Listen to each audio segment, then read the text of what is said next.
आइए अपनी बाइबल में हम देखते हैं पहला कुरिन्थियों अध्याय 2 वचन नंबर 16। यहाँ पर ये कहता है, क्योंकि प्रभु का मन किसने जाना है कि उसे सिखाए। ये कहना बहुत ही दिलचस्प बात है, क्योंकि ये ऐसी बात नहीं कि प्रभु को सलाह चाहिए, परमेश्वर को सलाहकार नहीं चाहिए कि उसे सलाह दे और उसका मार्गदर्शन करें। यहाँ पौलुस ये बताने की कोशिश कर रहा है, किसने परमेश्वर के मन को जाना है। क्या कभी कोई परमेश्वर के मन में जा चुका है कि उससे समझ ले कि परमेश्वर क्या सोच रहा है और परमेश्वर क्या करना चाहता है। यशायाह अध्याय 55 वचन 8 में ये कहता है कि उसके विचार हमारे विचारों से ऊंचे हैं और उसके मार्ग हमारे मार्गों से ऊंचे हैं। लेकिन कुरिन्थियों में ये वचन कहता है, वचन का अंतिम भाग कहता है, परंतु हम में मसीह का मन है। परंतु हम में मसीह का मन है। ये तो बहुत ही अद्भुत बात है, क्योंकि निश्चय इसके लिए बड़ा साहस लगता है कि आप मुड़कर ये कहें कि आपके पास में मसीह का मन है। फिलिपियों अध्याय 2 वचन नंबर 5 इस तरह से कहता है, जैसा मसीह यीशु का स्वभाव था वैसा ही तुम्हारा भी स्वभाव हो।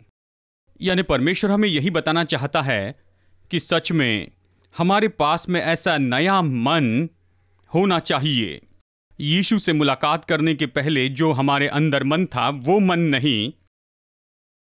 परमेश्वर हमसे अपेक्षा करता है कि हम में मसीह यीशु का मन होना चाहिए। पहला कुरिन्थियों 2:16 कहता है, क्योंकि प्रभु का मन किसने जाना कि उसे सिखाए, परंतु हम में है। यानी ये नहीं कि हम में होगा, हम में है। आमेन। ये प्रेजेंट कंटिन्यूअस टेंस है। इसका मतलब ये है कि ये तो आपके पास है। आज आपके लिए संदेश है कि अपने मन का कैसे ध्यान रखें। और ये बहुत ही महत्वपूर्ण है, क्योंकि हम अपने मन का ध्यान नहीं रखते हैं। हम बहुत सी बातों को ध्यान देते हैं, बहुत सी बातों को याद दिलाते हैं, पर मन का ध्यान नहीं रखते। और हमारा मन तो कई बार ये महामार्ग के जैसे होता है, तो कई बार कूड़ेदान जैसे होता है। मन तो आपका सिंहासन है, और ये तो बहुत ही अद्भुत सिंहासन का कमरा है। आप इसे छिपाने की कोशिश करते हैं, लेकिन अक्सर लोग इसे देखते हैं। बस कुछ ही समय लगता है कि एक मन दूसरे मन को समझ ले कि इस बात को जाने कि आप किस सिंहासन पर बैठे हैं। कई बार आपका सिंहासन तेजोमय हो सकता है और आपके सिंहासन का कमरा बहुत ही तेजोमय हो, या फिर गुफा जैसे अंधेरा हो सकता है। और ये तो केवल इसीलिए कि आप उस जगह पर कौन सी चीजें रखे हुए हैं वो उसे तेजोमय और अच्छा बनाते हैं, या फिर ये अंधकारमय है। ये इस पर आधारित है कि उस जगह पर क्या करते हैं। यही तो आपको ज्योति देता है, या फिर यही आपको अंधकार देता है। जब वहां अच्छी चीजों की प्रतिक्रिया होती है, तो आप निश्चय ही तेजो में ऐसे कमरे में सिंहासन पर बैठे हैं जो कि प्रकाशमान है। अगर वहां पर नकारात्मक बातों को रखते हैं, तो यह हमेशा गुफा में बैठने जैसे है। शायद ये तो आपके सिंहासन का कमरा होता है। देखिए, यानी ये तो सिंहासन या सिंहासन का कमरा है जिसे आप छिपाना चाहते हैं, लेकिन अवश्य ही ये तो आपकी बातों का स्टोर रूम है। ये तो आपके डर का स्टोर रूम है। ये तो आपकी असुरक्षितता का कमरा है, और साथ ही ये धूर्तता की योजना का किचन भी है। और ये आपकी जलन का एक गुप्त ऐसा कमरा है। और साथ ही ये तो एक ऐसा गर्भ है जहां पर आप बदला लेना सोचते जाते हैं। सामान्य मन में यही तो बातें आती हैं। और पौलुस इसके बारे में बार बार कहता है कि हमारा मन इतना दूषित हो गया है, इतना दूषित हो गया है, और इसलिए कि ये सारी बातें समय समय पर होती आई हैं। आप जानते हैं, आज यहाँ पर एक बच्ची का डेडिकेशन हुआ और वो माता पिता की मदद से यहाँ पर स्टेज से नीचे गई। और हम ये अपेक्षा करते हैं कि परमेश्वर की योजना उसके जीवन में प्रकट होती जाए। और निश्चय ही ये तो डेडिकेशन के कारण परमेश्वर का उद्देश्य ही है। लेकिन किसी के भी जीवन की जो परिस्थितियाँ हैं वो तो इतनी ऐसी आराम से गुलाबों जैसी नहीं होती। और आप परिस्थिति में प्रतिक्रिया करते हैं और डर, असुरक्षितता, इच्छाएं, जलन रखते हैं, और आप हर तरह का बदला बढ़ाते जाते हैं। आप अपने मन को इस तरह से भर देते हैं, और वहां पर यह सिंहासन होता है जो इन सारी बातों से बना है। और फिर ऐसा होता है कि आपके जीवन की ऐसी परिस्थितियां होती है जहां आप मानो जीवन में बिल्कुल अंत पर पहुंच जाते हैं। शायद हो सकता है दिवालिया निकल गया है, या फिर आप बिल्कुल बेड पर पड़े हुए हैं, या आप कहीं पर भी नहीं जा सकते हैं, आप किसी परिस्थिति में मानो बंधे हैं और आपके बचाव का कोई भी रास्ता नहीं होता। और उसी समय ये मानो आप पर उदय होता है कि आप अपने मन में जो कुछ भी लेके चले हैं उसका कोई अर्थ नहीं है, और निश्चय आपको बाहर से मदद की जरूरत है। और बाहर का जो व्यक्ति वो तो निश्चय आपके जैसे बुरी दशा में पड़ा है, और फिर आप अलौकिक हस्तक्षेप के लिए कहते हैं, स्वर्ग से मदद मांगते हैं, यीशु से मुलाकात करके उद्धार पाते हैं। यीशु आपके मन के बारे में कहता है, वो कहता है कि आपके पास में प्रेमी मन होना चाहिए। मत्ती 22 कहता है कि एक प्रेमी मन हो, और आप ये भी चाहते हैं कि आप में संदेह न करने वाला मन हो। और फिर आगे ये कहता है कि तुम में नम्र मन होना चाहिए, और आपका मन ऐसे ही होना चाहिए। यीशु ने कहा, जैसे कि मैंने आपको पहले बताया है, कि ये मन तुम्हारे अंदर हो, जैसे कि मन जो यीशु में था वैसे ही तुम में हो। आपको याद है जबकि यीशु ने कहा कि चिंता न करो, याद है, और आपको लगा ये आपके लिए अच्छा सुझाव है, लेकिन ये एक आज्ञा है।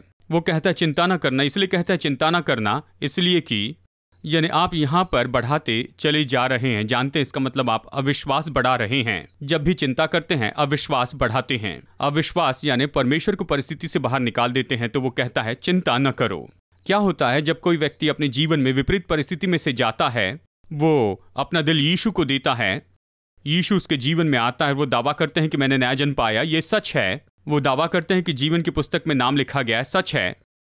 वो कहते हैं चर्च से प्रेम है, ये बात सच है। प्रभु वचन से प्रेम है, ये भी बात सच है। वो दावा करते हैं स्तुति करना पसंद है, सच है। गीत गाना पसंद है, सच है। कहते हैं नया जन्म पाया है। बस ये तो उनके दिल तक की बात है और यही उनकी कायलता की बात है। लेकिन अब तक नया जन्म नहीं पाया है अपने मन में। उसमें अभी भी डर है, वो अभी भी असुरक्षितता में पड़ा हुआ है, अभी भी जलन को थामे हुए है, अभी भी वो लड़ते जा रहे हैं पलटा लेने से। अभी भी उनके अंदर में गुप्त कामनाएं हैं, हालांकि उन्होंने नया जन्म पा लिया है। तो अब यहां पर आप मतभेद को होते हुए देख सकते हैं। अब तो ये इस मनुष्य के अंदर है, पहले तो ये तो इस व्यक्ति के बाहर था, लेकिन अब ये मतभेद है उस व्यक्ति के भीतर में। और गलातियों कहता है कि ये तो अपने भीतर में ही एक युद्ध है और सामान्य रूप में ये आपके मन में है। दूसरा कुरिन्थियों बताता है ये युद्ध है जो आपके मन में छिड़ा हुआ है। आपका मन युद्ध भूमि होता है आपके जीवन की हर बात के लिए, और हर समय आप बस लड़ते चले जाते हैं क्योंकि आपके मन का नया जन्म नहीं हुआ। देखिए, आपके पास में पुराना मन है नए दिल के साथ में। याद है यीशु ने कहा मैं तुम्हें नया दिल दूंगा, और उसने नया दिल दिया, लेकिन अभी भी मन पुराना है। अब ये बड़ी कश्मकश है। पहले तो यहाँ पर मन और हृदय तो बहुत ही मित्र थे, क्योंकि वो लगभग हर एक बात पर सहमत होते थे। जो भी बेकार की गलत बातें जो मन में आती थी, दिल उसके लिए खुश हो जाता था, दोनों एक साथ मिलकर इसे करते थे। लेकिन अब अचानक दिल इसके लिए नहीं कहता है। मन जिसका नया जन्म नहीं हुआ था, अभी भी वो कुछ करना चाहता है, उसमें बसे रहना चाहता है, बेकार के विचार करता है, बहुत सी बातों में ऐसे जुड़ जाता है, और वो तैयार है, वो इच्छा रखता है, और जीवन में जो कुछ भी हो रहा है उसे स्वीकार करता है। और इसीलिए वो अपने मन में नया जन्म नहीं पाए हैं, वो उद्धार पाए हैं अपने दिल में, और यीशु उनके जीवन का प्रभु और उद्धार करता है। लेकिन क्या वो अभी भी आपके मन का स्वामी है? तो इसके लिए स्वाभाविक उत्तर होगा नहीं।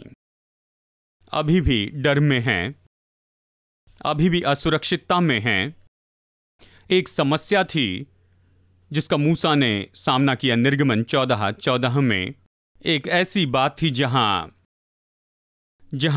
उन्होंने छुटकारे के पहले आयाम को पूरा किया, जहां उन्होंने दरवाजे की चौखट पर लहू लगाया और वो बाहर आए। ये तो बहुत ही चमत्कारी ऐसा छुटकारा था और परमेश्वर का काम था। लगभग 25 लाख से भी ज़्यादा लोग मिस्र में से निकले थे। और फिर अचानक दूरी पर उन्होंने एक बादल को उठते हुए देखा, और ये तो फिरौन और उसकी सेना उनका पीछा कर रही थी, क्योंकि उन्होंने निर्णय लिया अगर वो गुलाम होना नहीं चाहते हैं तो हम उन्हें मार देंगे, अगर वो हमारे गुलाम नहीं होंगे तो हम उन्हें मार देंगे। मैंने सोचा कि छुटकारा तो बिल्कुल सिद्ध था। उन्होंने दरवाजे पर लहू लगाया था। मिस्र में सभी पैलोठे मर चुके थे। शायद इनके कारण उनकी शक्ति और साहस पूरी तरह से खत्म हो गया होगा कि इनका पीछा करें। फिर भी वो अचानक एक सेना के रूप में खड़े होते हैं और वो इस्राएलियों का पीछा करते हुए आए, और इस्राएलियों ने बड़ी धूल को उड़ते हुए देखा, और फिर परमेश्वर ने कहा, चिंता ना करो, मैं निपट लूंगा। और ये तो ऐसी परिस्थिति नहीं थी जो कि मूसा के लिए इतनी आरामदेह होगी। उसने अचानक जाना कि लोगों के पास में अलग मन है। उनमें क्या था? अलग मन था। उन्होंने पत्थर उठा लिए थे और वो मूसा को मार देना चाहते थे, क्योंकि लाल समुंदर के पार वो खुद को नहीं देख रहे थे। वो नहीं देख सके कि वो फिरौन से पार हो गए हैं। उन्होंने नहीं देखा कि वो उस धूल के पार है जो दूरी से आ रहा है। वो नहीं देख पाए क्योंकि उनका मन अंधेरे से भरा था। तो मूसा यहां पर सोचने लगता है, प्रभु से प्रार्थना करता और पूछता है कि अब मैं क्या करूं। और उस संकट में उसकी मदद के लिए कोई भी नहीं था। और फिर परमेश्वर ने उससे कुछ कहा। यह तो बहुत ही अद्भुत था और आपके पूरे जीवन भर आपको ऐसे ही बताया जाएगा। और चाहे कोई भी हो, जो भी पीढ़ी यहां पर आती है, परमेश्वर का वचन तो एक सा ही है, कल के दिन, आज और कल, युगान युग तक। और जब सारी बातें यहां पर मूसा के विरुद्ध में उठकर खड़ी हो गई थी, वो परमेश्वर के पास गया और परमेश्वर ने उसे 2 लाइन का उत्तर दिया। उसने कहा, स्थिर हो जा और जान ले कि मैं परमेश्वर हूं। इसका मतलब है कि तू अपने मन को शांत कर ले। अपने मन में तू परेशान मत हो। अपने मन में तू चिंता मत कर। तू चिंता मत कर, अभी तू शांत हो जा। देखिए, यहां ये जो तूफान जो कि आपके भीतर में है, यह हमेशा उस तूफान से बड़ा होता है जो कि बाहर का तूफान होता है। अगर आप में सामर्थ है, अगर आप परमेश्वर से मांगते हैं और परमेश्वर कहता है कि शांत हो जा, निश्चिंत हो जा, तो आप इस शांति को बाहर से आते हुए देखेंगे। यहां मूसा परमेश्वर से पूछता है कि अब मैं क्या करूं। परमेश्वर कहता है कि तू शांत रह और जान ले कि मैं परमेश्वर हूं। आप परमेश्वर को नहीं देख सकते जब तक कि आप ऐसी जगह न पहुंचे जहां आप शांत हो जाएं।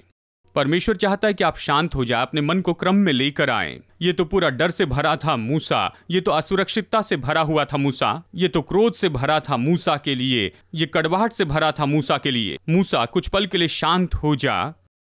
ये धमकियों से भरा था। ठीक है, तू शांत हो जा, स्थिर हो जा और जान ले कि मैं परमेश्वर हूं। मैं परमेश्वर हूं। इसका मतलब, मूसा अपने सिंहासन से उठ और मुझे उस पर बैठने दे। मैं परमेश्वर हूं। तू इस परिस्थिति को नहीं बताएगा कि उन्हें क्या करना है, लेकिन तुम्हें शांत होकर सिंहासन से उठना होगा। मैं सिंहासन पर विराजूंगा और मैं इस परिस्थिति के ऊपर में परमेश्वर हो जाऊंगा। और अक्सर ऐसा होता है कि हम निर्णय लेना चाहते हैं कि सब कुछ कैसे होने वाला है, और उसी तरह हम उस परिस्थिति में प्रत्युत्तर देते हैं। हम उस परिस्थिति पर राज्य करने वाले नहीं हैं, और इसलिए हम अजीब तरह से हरकतें करते हैं, क्योंकि हमारा मन हम पर चीख कर चिल्लाता है कि तुम कुछ न कुछ करो, कुछ न कुछ करो। अगर आप कुछ नहीं कर रहे हैं तो आसपास के लोग कहेंगे अब कुछ करो, कुछ न कुछ करो। और परमेश्वर ने मूसा को वहां पर संकट के महासंकट में उत्तर दिया, मृत्यु के सामने। यह तो फिरौन से नहीं, लेकिन अपने लोगों से मृत्यु थी। मृत्यु के सामने, यानी फिरौन के आने के पहले उसे मार देते। मृत्यु के सामने परमेश्वर ने कहा, मूसा शांत हो, अपने मन को विश्राम दे, अपने मन को विश्राम दे दे।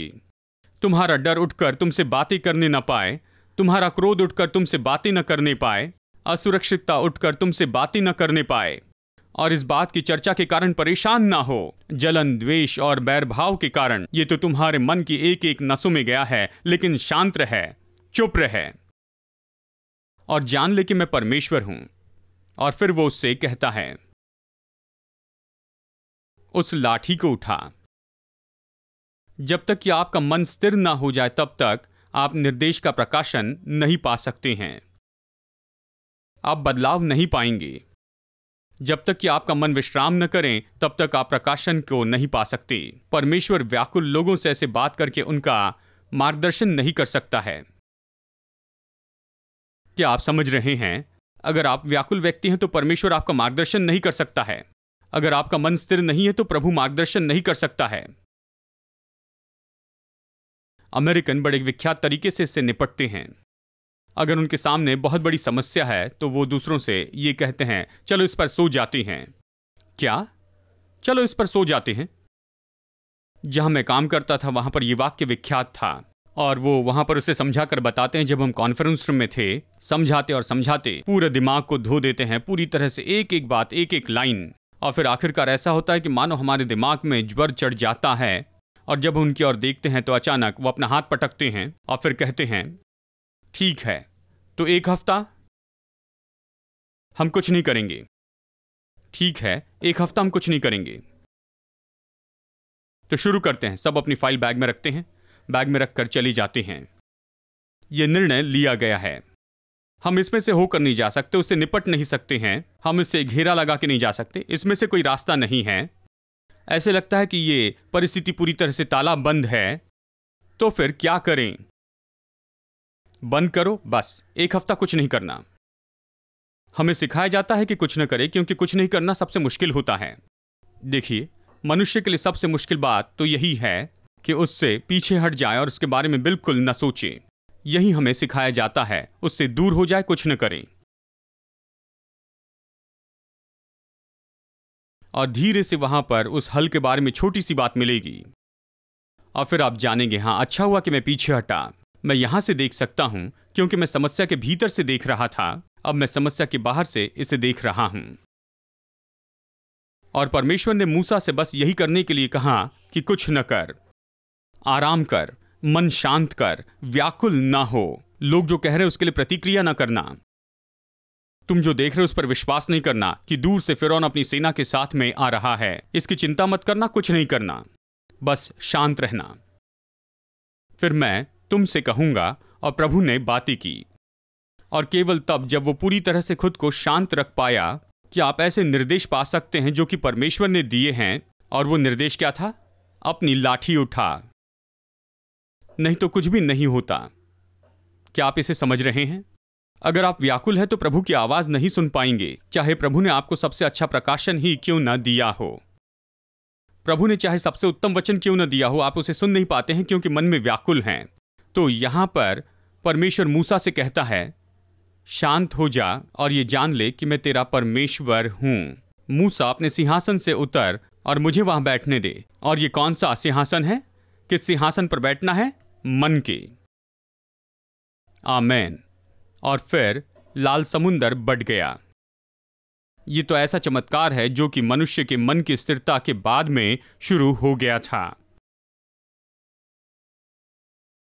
परमेश्वर लाल समुद्र को विभाजित नहीं कर पाया जब तक कि मनुष्य शांत ना हो जाए। और इसी तरह मैं आपको बताना चाहता हूं, परमेश्वर आपके लिए लाल समुद्र को विभाजित करना चाहता है, लेकिन वो राह देख रहा है कि आप शांत हो जाएं। आप बहुत ज्यादा चीख रहे हैं, आप बहुत चिल्ला रहे हैं, आप बहुत ज्यादा बातें कर रहे हैं, बहुत चीख रहे हैं, वहां पर बहुत सी आवाज होती है बिना किसी कारण के ही। और आखिरकार आप इतने परेशान हो जाते हैं कि आप परमेश्वर की आवाज को भी सुन नहीं पाते हैं। और इसलिए आज परमेश्वर आपसे कहता है, शांत हो जाओ, तुम्हारा मन स्थिर हो जाए। आमेन। कुलुस्सियों अध्याय 3 वचन 12 और 13। इसलिए परमेश्वर के चुने हुओं के समान। किसके समान? परमेश्वर के द्वारा नियुक्त किए गए चुने हुए। क्या आप ऐसे व्यक्ति हैं? क्या आप परमेश्वर के द्वारा चुने हैं? वो कहता है, अगर तुम परमेश्वर के द्वारा चुने हो तो कुछ करोगे। ये वहां पर नहीं है, लेकिन इसे पहनना होगा। ये वहां पर नहीं है, लेकिन तुम्हें इसे पहनना होगा। ये वहां पर नहीं है, लेकिन तुम्हें इसे पहनना होगा। फिर कहता है, परमेश्वर के चुने हुए के समान तुम पहन लो जो पवित्र और प्रिय हैं। आपको क्या पहनना है? बड़ी करुणा को पहनना है। बड़ी करुणा को पहनना है। जब ये करुणा खत्म होने पर ही है तो और भी ज्यादा करुणा लेते चली जाएं। और फिर कहता है, करुणा यानी सैंडविच के जैसे इसे बीच में रखना है, जिसे कहते हैं मन की दीनता। ये तो मन की दीनता है। प्रभु चाहे आपको कितना भी ऊंचा करे, तो आप अपने शुरुआत के दिनों को न भूलें। इसे कभी न भूलें। जिस दिन आप इसे भूल जाएंगे तो आप इसे नहीं पहन पाएंगे। इसे नहीं पहन पाएंगे जिस दिन इसे भूल जाएं। आप तो इसे खो बैठे हैं, जो कि सबसे महत्वपूर्ण और कीमती ऐसी बात है। ये तो सबसे महान चरित्र है जिसे परमेश्वर आपके जीवन में पहचानता है। वो है दीनता। जिस दिन आप अपनी शुरुआत भूल जाते हैं, जिस दिन आप भूल जाते हैं कि परमेश्वर ने आपको शुरू में कहां से उठाकर लाया है, उस दिन तो आप खो जाते हैं। उस नम्रता को खोते हैं जो परमेश्वर आप में देखना चाहता है। आमेन। ये कहता है, मन की दीनता, नम्रता और सहनशीलता। और तुम सह लो। जब मन में नम्रता और दीनता होती है, जब बड़ी करुणा होती है, तो फिर क्या होता है? जब नम्रता और बड़ा धीरज रखते हैं, आप एक दूसरे को सहते चले जाएंगे, आप दूसरे व्यक्ति को ऐसे ही सहन करेंगे। और फिर आगे ये कहता है कि तुम उसे क्षमा कर पाओगे। जब तक कि आपके मन में दीनता न हो, आप ऐसे लोगों को क्षमा नहीं कर पाएंगे। ये कहता है तुम उसे क्षमा करोगे, और यदि किसी पर दोष लगाने का कोई कारण हो तो जैसे मसीह ने तुम्हें क्षमा किया वैसे तुम भी क्षमा करो। देखिए, यूसुफ के पिता के घर में बहुत ही बड़ा ऐसा मुद्दा था। जिन्हें उससे प्रेम करना चाहिए उन्होंने उसे बेच दिया, जिन्होंने उसकी रक्षा करनी चाहिए था, बचा कर रखना चाहिए था, उन्होंने उसे सारी मुश्किलों में डाल दिया। और वो जाकर जिस पर भी भरोसा करता वो उसे नीचे गिराते थे। वो अपने जीवन में बड़ी मुश्किलों में से होकर जा रहा था। और फिर अंत में वह ऐसी जगह पर आता है, उत्पत्ति अध्याय 41 में यहाँ पर हम देखते हैं वो अपने पहलोठे का नाम रखता है मनश्शे और दूसरे का नाम रखता है ईफ्रेम। और उसके पास तो बिल्कुल हमारे जैसे ही समस्या थी, उसे समस्या नहीं भूलने की समस्या थी। और हमें बिल्कुल यही समस्या है कि समस्या नहीं भूलते। आप तो क्षमा करना चाहते लेकिन भूलना आपके लिए बड़ी समस्या है। बड़ी बात तो भूल जाना है। ये इसलिए है क्योंकि हमारे मन में समस्या है। तो वो वहां पर था, वो परमेश्वर के पास जाता और भूलने के लिए मदद मांगता है।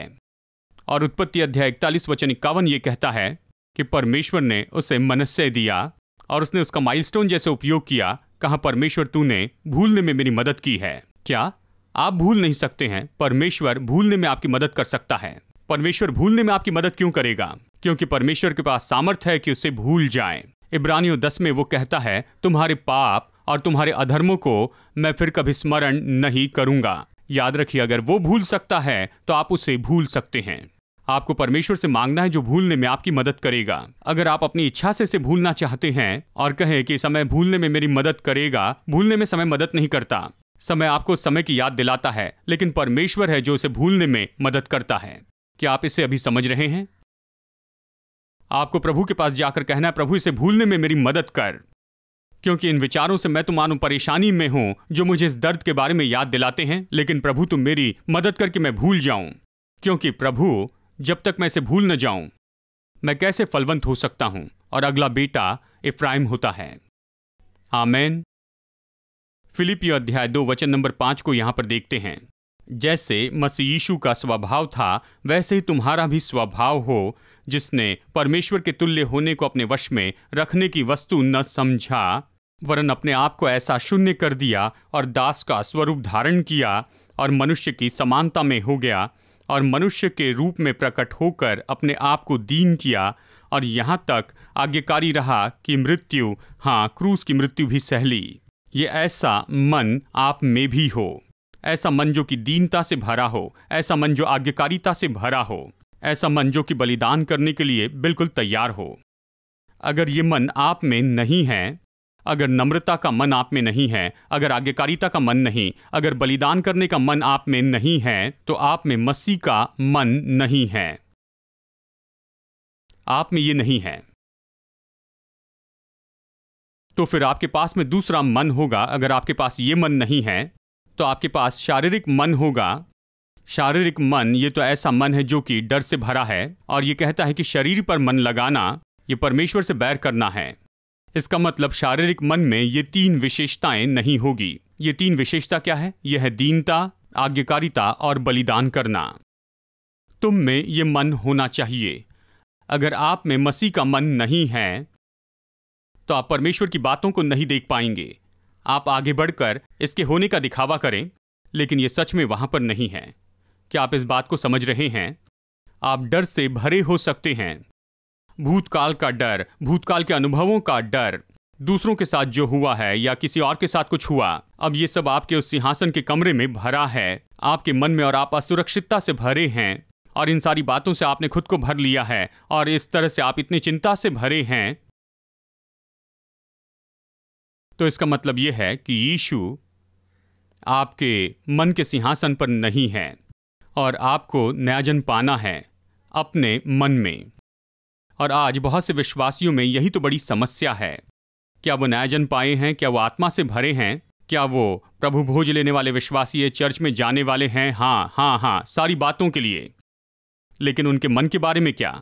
नहीं, वो वैसे ही है, वैसे ही व्यवहार करते हैं, वैसे ही सोचते जाते हैं, वैसे ही काम करते हैं, क्योंकि नया जन्म नहीं पाया अपने मन में।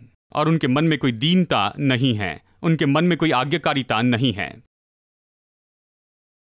2 तिमोथी अध्याय 1:7 इस तरह से कहता है, क्योंकि परमेश्वर ने हमें भय की आत्मा नहीं दी है, पर सामर्थ की और प्रेम की और संयम की आत्मा दी है। आपने इसे नहीं बनाया, परमेश्वर ने दिया है। यह कहता है कि परमेश्वर ने तुम्हें भय का आत्मा नहीं दिया है। उसने यह आपको दिया है, पर उसने भय का आत्मा नहीं दिया है, लेकिन उसने सामर्थ और प्रेम और संयम का आत्मा दिया है। हालेलुया।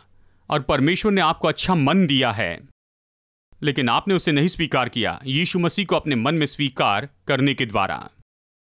अच्छा मन ऐसा नहीं जिसमें असुरक्षितता होती है। अच्छा मन ऐसा होता है जिसके अंदर में धूर्तता की इच्छाएं नहीं होती हैं। मैं ये नहीं कह रहा कि मकसद न रखें, मकसद तो रखिए, लेकिन दूसरों से बैर करके नहीं। अच्छा मन तो वो मन होता है जिसमें जलन नहीं होती है। अच्छा मन वो होता है जिसके अंदर कोई पलटा नहीं होता है। और इसीलिए कि आप अभी इस समय अच्छा मन प्राप्त कर लें, और आपको इस अच्छे मन में काम करने के लिए ज़रूरी है कि आप अपने मन में नया जन्म प्राप्त करें। और इसलिए मैं सलाह देता हूँ, पश्चाताप कीजिए। डर, असुरक्षितता और जलन, इन सारी बातों के लिए, और इतने साल में आप जो पलटा लेना चाहते थे उसके लिए, नया जन्म पाए हुए विश्वासी के बाद भी, और उन सारी बातों का इनकार करें जिनको आपने बहुत ही सुरक्षित रखा हुआ था, उन सारे डर का, और फिर यीशु से कहें कि वो आपके मन का उद्धार करें। क्या कहना है? प्रभु मेरे प्राण का उद्धार कर, मेरे जीवन को बचा, मुझे छुटकारा दे, मेरे मन को छुटकारा दे प्रभु, मेरे मन में मुझे आज़ाद कर। मैं चाहता हूं कि मेरा मन शुद्ध हो जाए, आज़ाद हो जाए। आमेन। आज हमारे साथ संगति के लिए आपको न्योता देते हैं कम्युनिटी चर्च ट्विन सिटी में हर रविवार सुबह 9 बजे की सभा में। चमत्कार आपका इंतजार कर रहा है। आइए और आशीष पाइए।